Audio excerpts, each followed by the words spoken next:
राष्ट्रवादी अजित पवार पक्षाच्या नेत्या रुपाली ठोंबरे पाटील सध्या आपल्यासोबत आहेत. आपण त्यांच्यासोबत चर्चा करू. ताई, आज रवींद्र धंगेकर यांनी एक वक्तव्य केलं आहे की पुणे भाजप शहराचं नेतृत्व मंगळसूत्र चोर आहे ते करतात, याचं पुणेकरांना दुःख होतंय. दुसरी गोष्ट म्हणजे गेल्या 2 दिवसापासून अजितदादा पवार हे माझ्यासाठीच काम करतात. त्यांनी असं म्हटलंय की जय जितेंद्र असं त्यांनी म्हटलंय, असं त्यांनी एक वक्तव्य केलंय. नाही, एक लक्षात घ्या, पुणे महानगरपालिकाची रणधुमी सुरू झालेली आहे. महायुतीमध्ये आम्ही राज्य सरकारमध्ये महायुतीमध्ये आहोत, परंतु राष्ट्रवादी काँग्रेस पार्टी, भाजप, त्याच्यानंतर शिंदे शिवसेना ही प्रत्येक पक्ष वेगवेगळं मैत्रीपूर्ण लढत लढणार म्हणून सांगितलेले. म्हणजे राष्ट्रवादी काँग्रेस पार्टी तर पहिल्यापासून वेगळी लढणारच होती. भाजप आणि शिंदे शिवसेना ही कुठेतरी महायुतीत लढण्याची त्यांच्या चर्चा चालू होत्या, परंतु त्या झाल्या नाहीत. माननीय अजितदादा हे राष्ट्रवादी काँग्रेस पक्षाचे राष्ट्रीय अध्यक्ष, राज्याचे उपमुख्यमंत्री असून पुणे शहराचं नेतृत्व त्यांनी गेले 30 ते 40 वर्ष करत आहेत. राष्ट्रवादी काँग्रेस पक्षाचाच महापौर होता. आता जय जितेंद्र जे तुम्ही म्हणताय, जय जिनेंद्र जे काही तुम्ही सांगताय, तर त्याच्यामध्ये खासदार मुरली अण्णाने जे आमच्या माननीय अजितदादांवर वक्तव्य केलं त्याला माननीय अजितदादांनी उत्तर दिलेलं आहे. त्यामुळे ते कुणाच्या फायद्याचं आहे का कुणाचं नाही याच्याशी तुम्ही तर तर्क लावण्यापेक्षा जर मुरलीधर अण्णा यांनी माननीय अजितदादांवर किंवा आमच्या पक्षावर टीका केलीच नसती तर आम्हालाही बोलण्याचा संबंध नव्हता, कारण का मैत्रीपूर्ण लढत लढणार असं सांगितलं होतं. सुरुवात भाजपच्या केंद्रीय मंत्र्याकडनं झाली, त्याच्यामुळे माननीय अजितदादांनी जय जिनेंद्र बोलले. खरं तर मुरलीधर मोहोळ ते वक्तव्य असं करतात की पुणे जिल्ह्याचे पालकमंत्री असं म्हणतात की गुन्हेगारी संपायची, मात्र गुन्हेगारांना त्यांच्याकडून तिकीट वाटलं जात आहे असं त्यांनी थेट आरोप जो आहे तो अजितदादांवरती केला. मुळात आहे ना, मुरली अण्णा हे आत्ता नगरसेवकावरनं खासदार झाले आणि केंद्रीय मंत्री झाले. माननीय अजितदादा राज्याचं राजकारण 35 ते 40 वर्ष करतायत. याचाच अर्थ मुरली अण्णाला वडीलधारी बंधू म्हणून माननीय अजितदादा आहेत. त्याच्यामुळे कोयता गँग असेल, नवीन येणारी पिढी गुन्हेगार असेल किंवा गुन्हेगारांवर वचक असेल तर माननीय अजितदादांनी आतापर्यंत त्या गुन्हेगारीवर वचक ठेवण्यासाठीचेच आदेश सीपींना आणि कायद्याने राबवलेला आहे.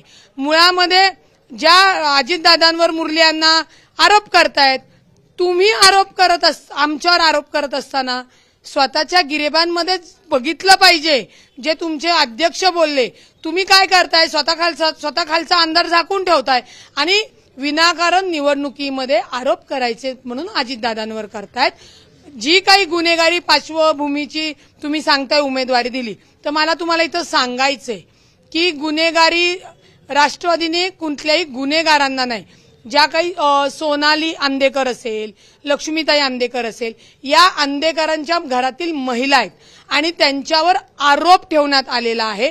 त्या कुठल्याही गुन्ह्यामध्ये सहभागी होण्याचे पुरावे दिलेले नाहीयेत आणि त्यांना शिक्षाही लागलेली नाहीये.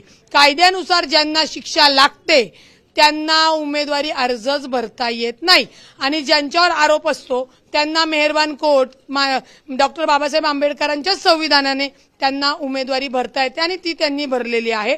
राहिला सौ जयश्री गजानन मारणे, तर जयश्री मारणे या माजी नगरसेविका होत्या.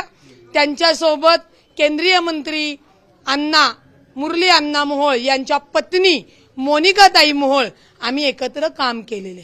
मग तेव्हा नव्हती का हो गुन्हेगारी? त्याच्यामध्ये जे आरोप आहेत ते गजानन मारणे यांच्यावर आहेत.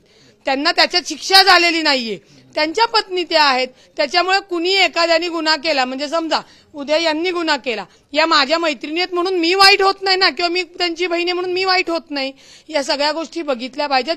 राष्ट्रवादी काँग्रेस पार्टीने कुठल्याही गुन्हेगारांना, शिक्षा झालेल्या गुन्हेगारांना तिकीट दिलेलं नाही आणि भाजपने जी तिकीटं दिलेली आहेत, ज्याला पळून लावलेलं आहे, त्याच्याबद्दल आमचे मुरली अण्णा कधी तोंड उघडणार आहेत?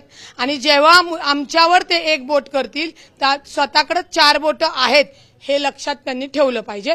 त्याच्यामुळे पुणेकरांचा विश्वास राष्ट्रवादी काँग्रेस पक्षाच्या घड्याळ या चिन्हाकडे माननीय अजितदादांकडे आहे. त्यांनी अजितदादांचं काम बघितलेलं आहे, विजन बघितलेलं आहे.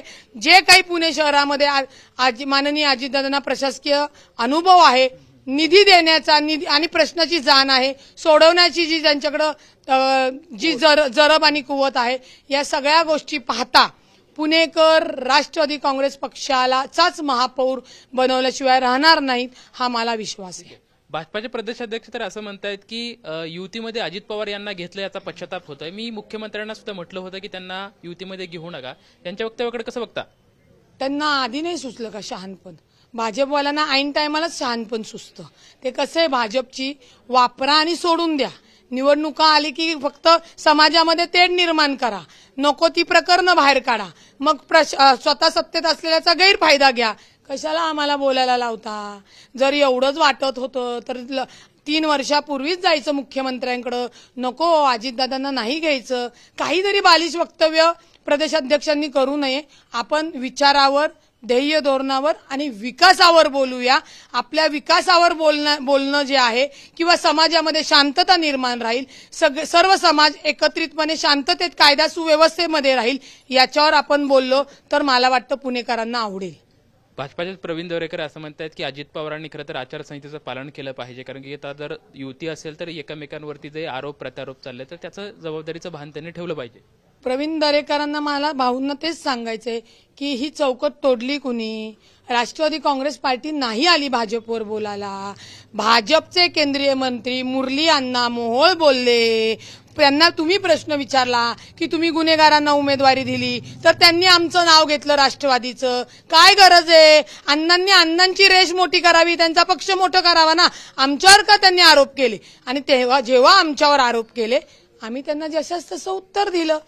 खुद के गिरिबान में पहिल्यांदा बघितलं पाहिजे. जेव्हा तुम्ही लोकांना बोलता तेव्हा स्वतःचं काय आहे ते जितेंद्र म्हणून दादांनी दाखवून दिलं. तर 2 प्रभागामधून तुम्ही निवडणूक लढवत आहात. 16 तारखेला आम्हाला काय चित्र पाहायला भेटणार आहे पुणे महानगरपालिकेतलं? एक लक्षात घ्या, मी प्रभाग 25 मधनं नगरसेविका राहिलेली आहे. माननीय अजितदादांनी मला प्रभाग 26 मध्ये सुद्धा उमेदवारी दिलेली आहे. प्रभागाचे जे रखडलेले प्रश्न आहेत, जे डेव्हलपमेंट आहे, जिथे माननीय अजितदादा बारामती सारख्या गावाला दुबई सारख्या सुविधा देऊ शकतात, तर आम्ही आमचा प्रभाग तेवढं सुविधायुक्त माननीय अजितदादांच्या नेतृत्वाखाली नक्कीच करू शकतो. त्याच्यामुळे आता 16 तारखेला आई जगदंबा काय कौल देतीये आणि दुहेरी कसा पद्धतीने गुलाल उधळायला संधी देती, याची फक्त आम्ही वाट बघतोय. 16 तारखेला आई जगदंबा काय कौल देणार आहे याची प्रतीक्षा खरं तर आम्हाला आहे, अशी प्रतिक्रिया जी आहे ती रुपाली ठोंबरे पाटील यांच्याकडून आपल्याला पाहायला मिळते. कॅमेरामॅन विकी चव्हाण सोबत लक्ष्मण जाधव, टीव्ही 9 मराठी, पुणे.